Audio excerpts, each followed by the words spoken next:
So last week, a video popped up on my feed that I'm pretty sure we have all seen some version of recently. Oh, I think I know exactly the one you're talking Yeah, about. right.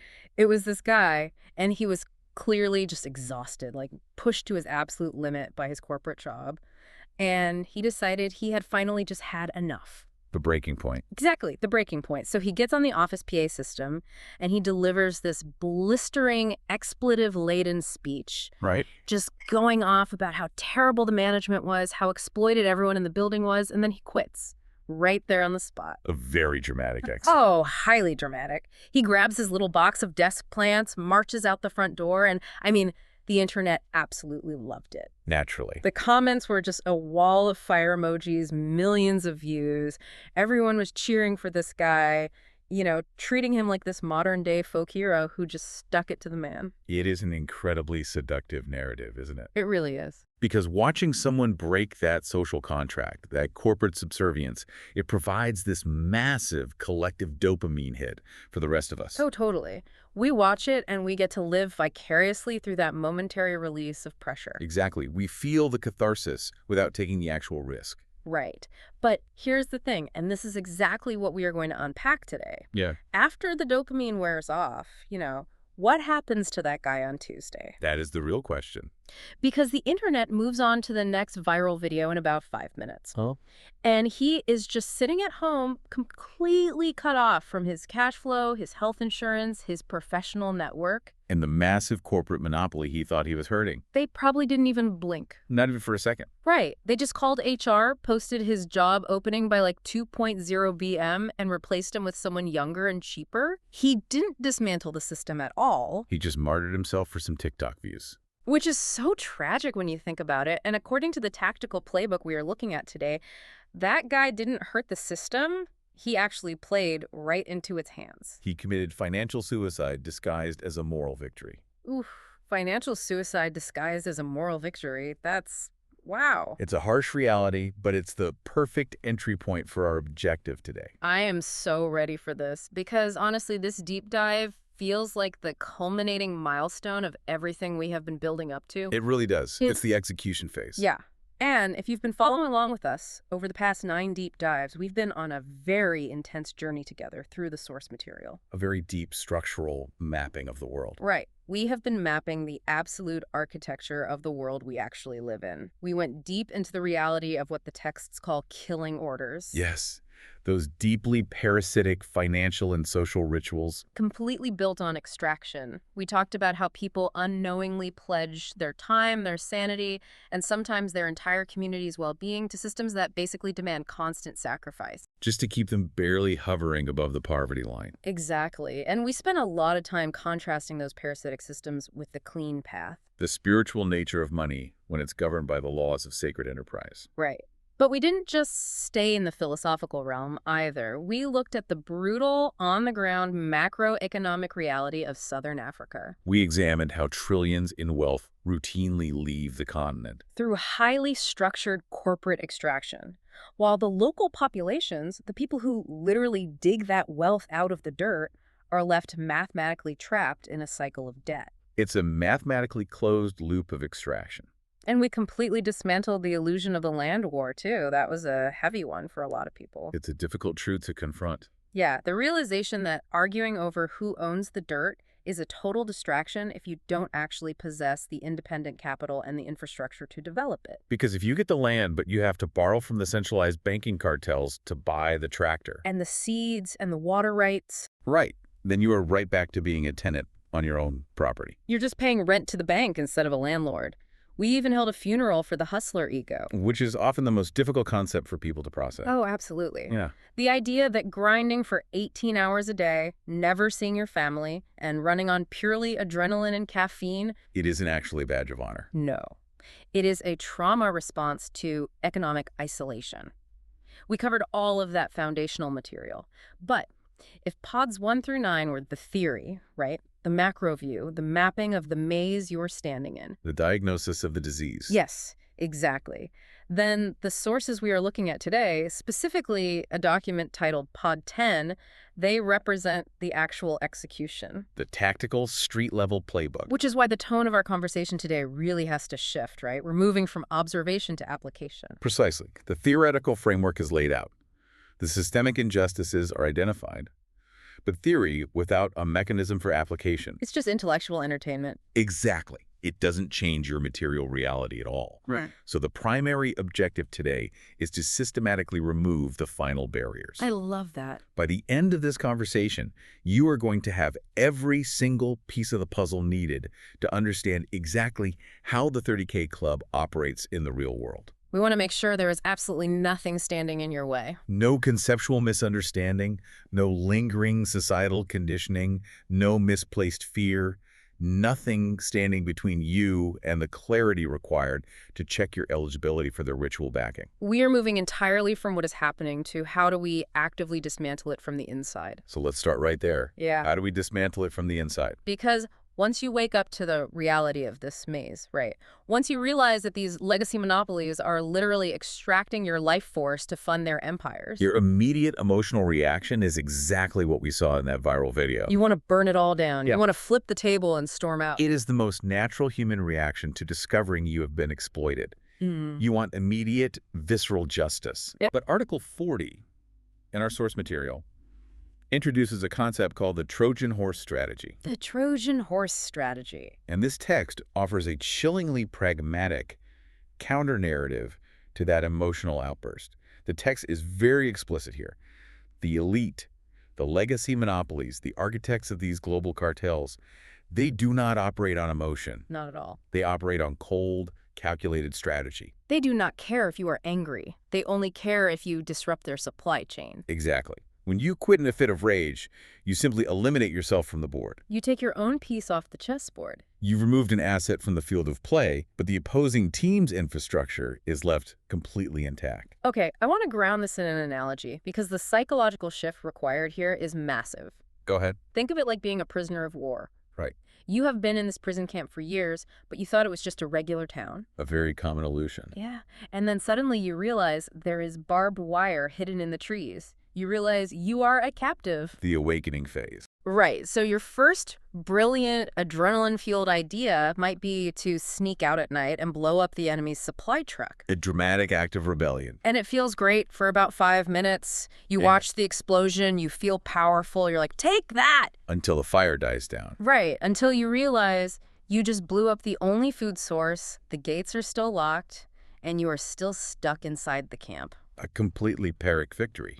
You hurt yourself more than you hurt them. Exactly. Instead of blowing it up, why wouldn't you quietly hotwire that truck? Yes. Use their fuel, use their vehicle, and actually smuggle out your people. You do not burn the bridge where you are currently standing on it. You use their infrastructure against them. You use their Wi-Fi, you use their electricity, you use their corporate training programs, and you use their salary to secretly build the app or the network or the business that eventually bankrupts them. That analogy perfectly encapsulates the identity transformation that Article 40 demands. The Trojan Horse Strategy requires you to fundamentally change how you view your relationship with your employer.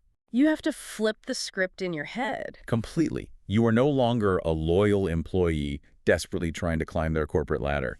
Begging for validation in the form of like a 3% annual raise. From a system that was fundamentally designed to exploit you. Right. Instead, you become an infiltrator.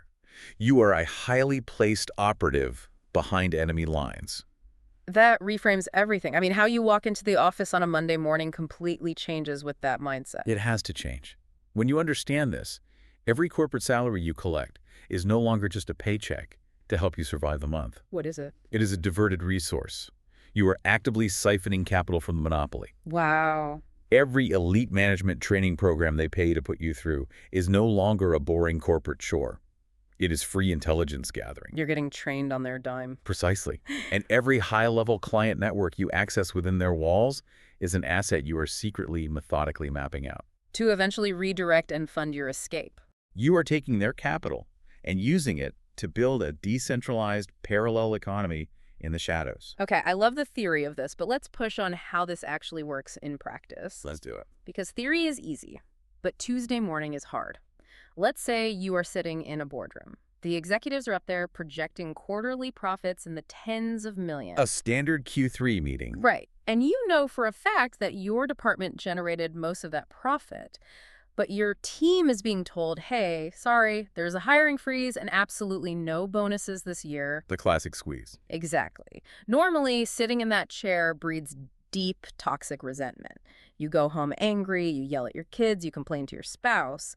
But as a Trojan horse, what does that boardroom meeting look like? As a Trojan horse, you sit there and you smile. You smile. You smile because the resentment is gone. Resentment is the emotion of the powerless. Ah, that's good. Resentment is the emotion of the powerless. You know that your ultimate loyalty does not lie with the logo on the wall. It lies with the builders of the new civilization. You're undercover. Exactly. Yeah. You are extracting from the extractors. It turns you from a victim into a strategist. So what are you actually doing in that meeting then? You are actively assessing the room. You are looking around and thinking, who in this room is competent enough to recruit? Oh, wow. Which of these supply chains they're bragging about has a vulnerability we can exploit later? What client data can I legally leverage when I exit? You are building the replacement while they are literally paying you to sit there. Precisely. And if we extrapolate this strategy to a macro level, this is how massive, seemingly untouchable empires actually fall. Walk me through that, because we think of empires falling with like fire and brimstone. Throughout history, empires rarely collapse because of sudden, chaotic street protests. Protests are easily managed. Yeah, they just wait them out. The state has a monopoly on violence. They can ignore protests, legislate against them, or suppress them with riot police. Right. True, devastating collapse happens through the quiet, calculated defection of an empire's most intelligent architects. So give me a hypothetical scenario. What does that quiet defection look like in the modern corporate world? Imagine a highly localized leader within a massive logistics monopoly. Okay. Like a regional director. Exactly. A brilliant regional director. Now, instead of dramatically quitting because management cut their budget and posting a video about it. Like our guy from the beginning. Right. Instead of doing that, they stay for an extra 12 to 18 months. They endure it. But they don't just endure it. Right. During that time, they utilize encrypted networks to communicate with the 30K club. Okay, so they're plugged in. They quietly map the entire regional infrastructure of the monopoly. They identify the exact pain points of the biggest clients. Finding the weak spots. They secure private commitments from the top 5 performing managers under them. Wow. So they're building a shadow team. They build a mathematically superior parallel model that solves the monopoly's inefficiencies, and only when the parallel structure is fully funded and legally insulated. Then they pull the trigger. Then they leave. And they don't just leave a hole in the org chart, they leave a crater. A massive crater. They leave taking the absolute best talent in the department with them. Because they already recruited them. Yes. They transition the critical market share over a single weekend, and they do it backed by the massive capital deployment of the 30K club.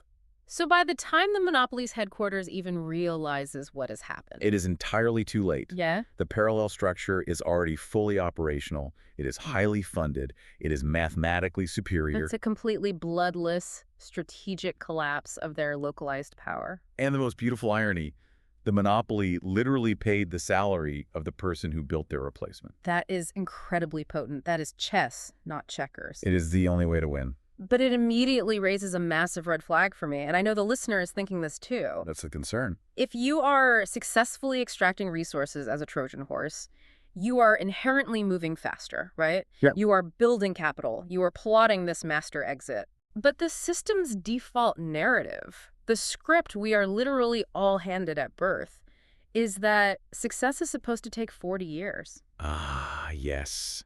The 40-year grind. Right. You put your head down at age 22, you grind away, you save your 5% of your income into a retirement fund. And you cross your fingers. Exactly. Maybe if you're lucky and the stock market doesn't completely crash right when you need it, you finally get to breathe and enjoy your life when you are 65. The standard promise. So if you try to move faster than that, society tells you you are doing it wrong. You're cutting corners. So my question is, how long are you supposed to stay in the belly of the beast? This brings us directly to the next major concept in Pod 10, which the source material defines as the myth of noble suffering. The myth of noble suffering. That's in Article 41, right? Yes. The text argues that the modern economic system has successfully and very deliberately brainwashed the working class into believing a deeply toxic, paralyzing lie. The lie that exhaustion is somehow a virtue. Exactly. The narrative dictates that slow, agonizing, lifelong financial struggle is somehow honest, pure, and character-building. While rapid, massive wealth generation is inherently suspicious. Or evil or corrupt. It is wild how deeply programmed that is into us. I mean, I remember in my 20s working at a startup, and people would literally sit around the break room and basically have a competition over who is suffering the most. The exhaustion Olympics. Yes. Someone would say, oh, I only got 5 hours of sleep last night. And the next person would go, oh, yeah, well, I was here until 2 a.m. and I haven't taken a weekend off in 3 months. And they say it with pride. Exactly. We were bragging about our own exploitation. We treat exhaustion like a moral currency. It is a brilliant control mechanism by the architects of the legacy system. How so? Think about the psychological utility of that narrative for a monopoly. If they can romanticize your exhaustion, they ensure you never actually demand more capital or more freedom. Wow. If I'm proud of being tired, I won't ask for a raise.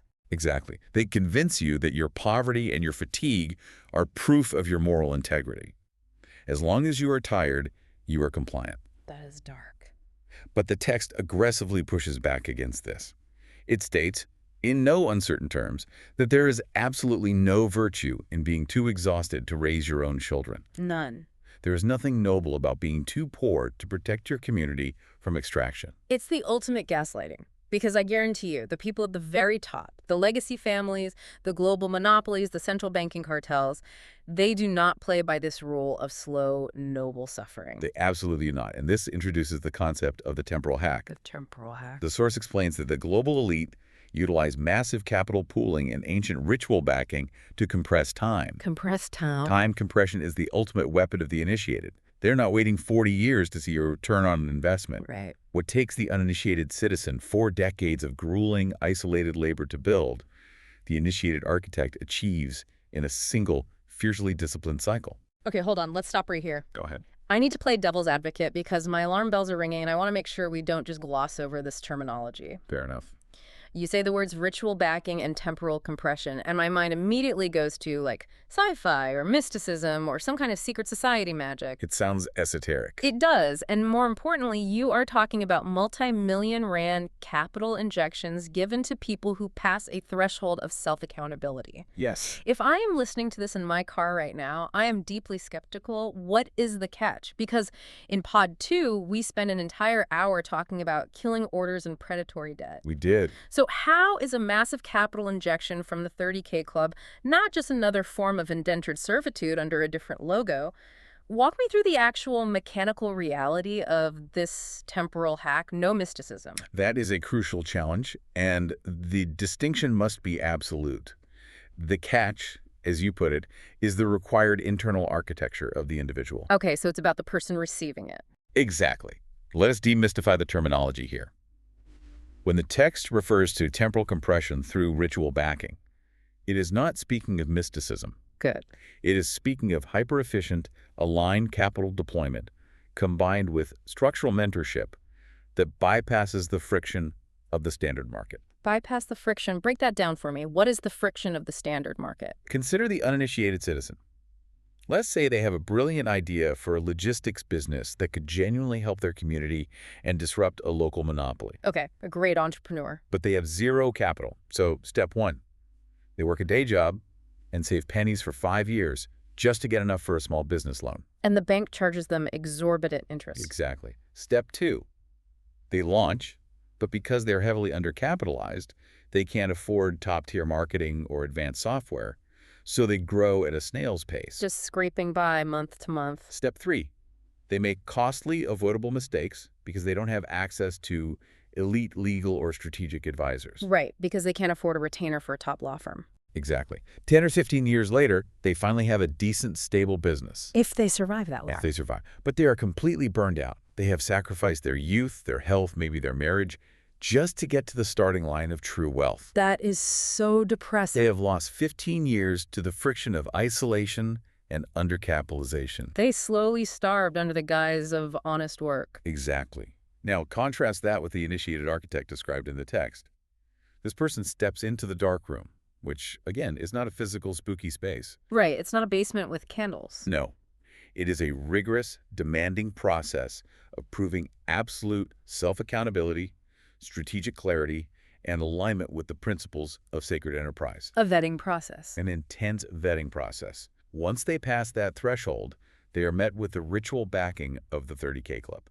And practically, what does that mean? Practically, this means a multi-million rand capital injection that is not designed as predatory debt meant to trap them in interest payments. It's not a traditional loan. No. It is an ecosystem investment. So it's not a bank trying to bleed them dry over 30 years. It's an organization actively arming a soldier. Precisely. That capital instantly buys the infrastructure, the elite talent, and the market presence that the uninitiated person spent 15 years just trying to acquire. Boom. Day one, they are already at year 15. That is the temporal compression. Furthermore, the spiritual authority mentioned in the text translates mechanically to immediate integration into a network of hardened mentors and strategists who prevent those costly early mistakes. So you don't make the rookie errors because you have veterans looking over your shoulder. The timeline of success literally collapses. The friction is removed. You do not spend a decade trying to acquire a delivery fleet. Yeah. You buy it on day one. Right. You do not spend 5 years fighting a corporate lawsuit alone. Yeah. You utilize the order's legal team. The 30K Club refuses to let its members suffer the indignity of slow starvation disguised as honest work. Because the goal is not to just scrape by. No. The goal isn't just to be rich when you're too old to enjoy it. The goal is to govern the industry now. Yeah. While you still have the youth, the energy, and the sharpness to actually shape society. I mean, if you want to build a parallel civilization, you need decades of active, energized, well-funded leadership. You cannot do that if you are exhausted. You can't do that if you only get your head above water when you are 60. You use their capital to hack time. But, as you pointed out earlier, moving fast and moving with massive capital paints a very large target on your back. Yes, because here is where it gets incredibly practical. Okay, let's say you have fully adopted the Trojan Horse Strategy. You did the work. You stayed inside the logistics monopoly, you mapped their vulnerabilities, you gathered the intel, you went through the darkroom, you proved your accountability, and you triggered this temporal compression. You received the capital. You get the capital injection, you step out, you launch the parallel structure, and you immediately start taking massive market share from the monopoly. You are highly disruptive. You are moving incredibly fast. But the monopoly isn't blind. They have entire risk management departments. Eventually, they're going to realize what you did. They always do. And when a monopoly feels threatened, it doesn't play nice. It tries to crush the threat. So the critical question is, how do you survive the inevitable retaliation when you are out there in the market? The answer provided by the text is as simple as it is profound. Let's hear it. You do not survive alone. You don't survive alone. Article 42 introduces a structural concept called the weaponization of isolation. The weaponization of isolation. Let's dig into that. It details how corporate monopolies deliberately, systematically, and psychologically isolate workers and entrepreneurs to ensure they remain weak. I want to really unpack this because this isolation is so normalized in our society, we don't even see it anymore. It is the water we swim in. Let's look at standard corporate culture, right? It is explicitly designed to pit you against your own peers. You sit in a pod with 4 other people. You all do the exact same job. But there's only one promotion available at the end of the year. A manufactured scarcity. Instantly, the people who should be your allies, the people experiencing the exact same exploitation you are turned into your direct competitors. You view them as obstacles. You can't collaborate too much because if they shine brighter than you, you don't get the raise to feed your family. It creates a baseline of paranoia within the workforce. And then the monopoly layers on the ultimate mechanism of isolation. Which is salary secrecy. Yes, let's talk about the taboo of discussing salaries. It is heavily enforced. If you walk up to a coworker in the break room and say, "Hey, what do you make? I make this much." People look at you like you just committed a federal crime. They panic. They physically recoil. They panic. But why is it a secret? Who actually benefits from that secret? The employer. Only the employer. The source text nails it. They force you to negotiate your salary in total secrecy, breeding a culture of hyper-competition among the working class. Because if I don't know what you make, the company can underpay both of us. They want you fighting your brother over crumbs, so you never realize that if you combined your ingredients, you could bake your own bread. That engineered isolation is the monopoly's greatest weapon. They deeply understand human psychology. They know exactly what they're doing. They know that if you are constantly viewing your peers as a threat to your personal survival, you will never view them as partners in your mutual liberation. Wow. A divided workforce cannot negotiate collectively. An isolated entrepreneur cannot scale against a cartel. And this isolation extends far beyond the corporate cubicle. Right. It follows us when we try to leave.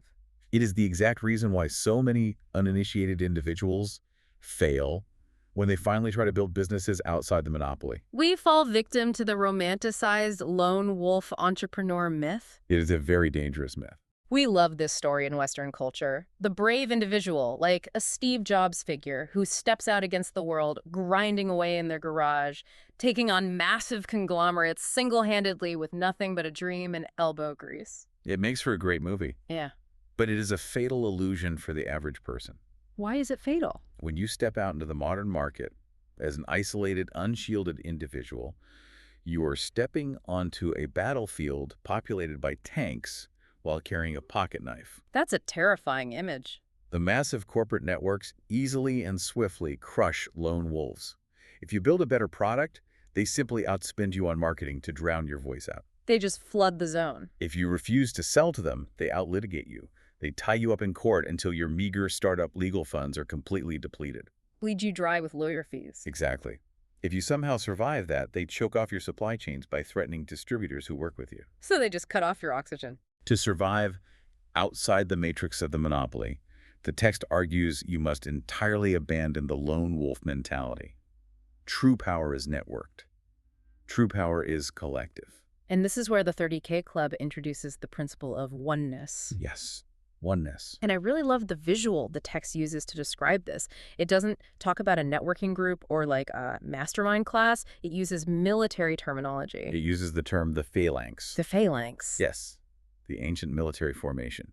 Picture a wall of soldiers where every man's shield overlaps to protect the man next to him. Right. You are not holding a shield just for yourself. Your shield protects your brother, and his shield protects you. It's an impenetrable wall. The text explains that when a member passes the dark room and receives their capital, they're not simply handed millions of rands, given a pat on the back, and left to fend for themselves in a hostile market. Good luck out there. No. That would be deeply irresponsible. It would practically guarantee their failure against established legacy cartels. It would be throwing them to the wolves. Exactly. Instead, upon initiation, they are instantly grafted into an unbreakable ecosystem of elite architects. They join the phalanx. Okay, let's unpack what that actually looks like mechanically, because the business application of this shared infrastructure is mind-blowing. It changes the entire paradigm of business. Say you are a lone wolf independent farmer, for example, and the regional grocer monopoly decides they want to squeeze you out to buy your land cheap. A very common tactic. They just call the transport companies in the area and say, hey, don't pick up his freight. If you do, you lose our grocery contract. And you are dead in the water. Your crops rot in the field. But in this 30K Club ecosystem, in the phalanx, what happens? In the ecosystem of oneness, that blockade fails instantly. How? If one member faces a supply chain squeeze from a corporate monopoly, they do not panic. They simply route their product through another initiated member's established logistics network. So the infrastructure is completely shared. What if the monopoly tries the legal route? Say they try to bury you in predatory lawsuits, claiming patent infringement or zoning violations just to drain your startup funds. As a lone wolf, you would be fighting alone with a single overworked lawyer against a corporate firm of 200 attorneys. You would run out of money in months. Right. But within the phalanx, you aren't fighting alone. You deploy the order's dedicated legal strategist. The whole weight of the group. The legal weight of the entire ecosystem shifts to defend that single point of attack. It creates a completely closed, impregnable ecosystem. Precisely. When the external market tries to crush you, it suddenly finds itself pushing not against a fragile, isolated startup, But against a wall of shields. but against the combined financial, logistical, legal, and spiritual weight of the entire order. It is a level of organized, overlapping resilience that external monopolies simply cannot penetrate. They wouldn't even know how to deal with it. They're fundamentally unequipped for it, because their entire strategy for centuries has been based on fighting exhausted, isolated, underfunded individuals. Right. They do not know how to fight a unified, well-capitalized phalanx. Wow. So if we pull back and look at the whole board here, what does this all mean for you, the person listening right now? It is time for the synthesis. Yeah. If we connect this intense tactical playbook from Pod 10 with everything we've learned over the previous 9 deep dives, it really feels like the ultimate convergence. We've reached the final threshold. We really have. Let's bring it all together. Let us methodically review the complete picture that has been constructed for the listener over this entire journey. Go for it. You have been equipped with absolute clarity. You now know how to discern the fundamental difference between parasitic killing orders that demand blood, sanity, and destruction. Versus the clean path of sacred enterprise, which only demands your self-accountability. Yes, you deeply understand the macroeconomic theft happening across southern Africa. The reality that the wealth of the continent is systematically extracted to foreign capitals. While the local population is told to simply work harder and budget better, which is a lie. You understand why relying on politicians to cite the land war is a dead end. Because political power without independent capital always, eventually, bows to the banking cartels. You understand that waiting for a savior, a new president, a new policy, a new corporate initiative is a comforting illusion designed to keep you passive. Waiting for someone else to save you keeps you in the cage. And now, with the material in Pod 10, you possess the exact tactical blueprint for extraction. You know the play. You know that you do not burn your bridges. You utilize the Trojan Horse Strategy to quietly siphon intelligence and resources from the monopoly. You become the infiltrator. You know that you must completely reject the cultural brainwashing of noble suffering and instead embrace the rapid compression of time through ritual backing and capital deployment. You don't have to wait 40 years to live your life. And finally, you know that you cannot survive outside the system alone. You must abandon the ego of the lone wolf and integrate into the impregnable, overlapping network of oneness. We've stripped away every single excuse. I mean, think about it. The knowledge isn't hidden in some dusty library anymore. It has been laid bare for you. The theoretical veil is lifted. The capital isn't locked behind a legacy bloodline. It is sitting there, waiting to be deployed to those who prove their discipline. It is actively seeking capable architects. The ritual backing is protective. It isn't some dark pact demanding your soul or your family's safety. It is demanding your focus, your strategy, and your absolute refusal to be a victim. It demands only your highest competence. But if the tools are there, the capital is there, and the network is there, waiting for you, what is the final barrier? The text is uncompromising on this point. What does it say? The final barrier is entirely internal. Internal. There's absolutely nothing structural standing between the listener and true power. The only remaining obstacle is their own internal discipline, their willingness to accept profound responsibility, and their courage to act. It's all on you now. The path is completely illuminated. The 30K Club has explicitly stated that their registry is open at 30k.club. 30k.club. The choice to step out of the shadows, to stop playing the victim of a rigged economy, and to actively step into the architecture of a new parallel civilization is entirely up to the individual. You have to make the choice. The organization does not coerce. It simply provides the armory and waits for the architect to arrive. It's the ultimate mirror, isn't it? You can't unsee the maze once you've been handed the map. You are forever changed by the knowledge. And you can't pretend the exit door is locked when they just drop the key right into your hand. You either walk through it or you actively choose to stay in the labyrinth. Which brings our tactical discussion of Pod 10 and the personal exit strategy to a close. It does, but I mean, as comprehensive as this individual blueprint is, our exploration of this source material is far from over. We are just getting started on the macro scale. Oh, not even close to over. Because we've given you the personal playbook today, we've talked about how you, as a singular, driven individual, can navigate, extract from, and conquer this system. The micro-level strategy. But next time, in our next deep dive, we are zooming all the way out. We are leaving the boardroom, we are leaving the corporate structure, and we are looking at the very maps of the countries we live in. A monumental shift in scope. And I have to tell you, the material we are unpacking for Pod 11 is explosive. It is going to fundamentally shake the ground you walk on. Indeed.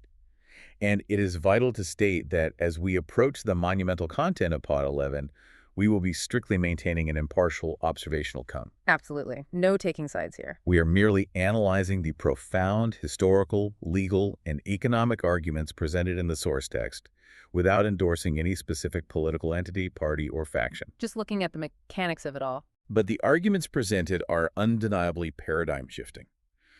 The upcoming discussion explores the staggering assertion that Southern African nations, and indeed many nations globally, function at a macroeconomic level, essentially like massive historical extraction companies. Just let that sink in.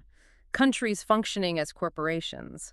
It dives deep into how these nations were originally designed and incorporated as corporate entities by the likes of the British Empire, the Americans, and figures like Ernest Oppenheimer.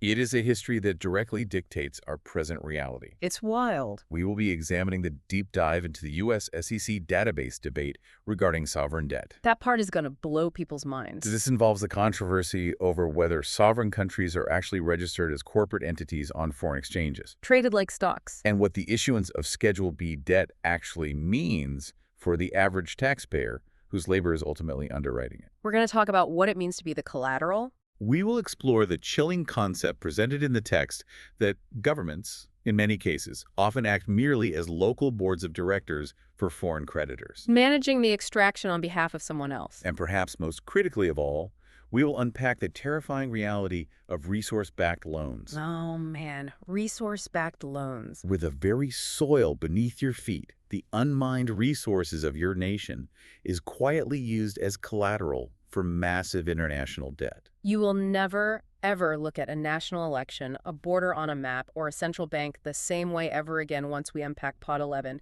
It is going to fundamentally change how you view the ground you stand on and the flag that flies over it. It is essential preparation for understanding the true scale of the board we are playing on. But until then, as we wrap up today's deep dive into the Trojan Horse Strategy, the rejection of the 40-year grind, and the immense power of the phalanx, I want to leave you with a lingering question. A final thought for listener. Yeah. Something to just mull over in the silence of your car or your living room after this audio stops playing. Think back to that corporate maze we talked about at the very beginning. The one we are all placed in. Right. If the system has so successfully and so quietly convinced you that lifelong exhaustion is a noble badge of honor and that isolating yourself from your peers is completely normal, what other normal, unquestioned part of your daily routine is actually a carefully constructed mechanism designed specifically to keep you compliant?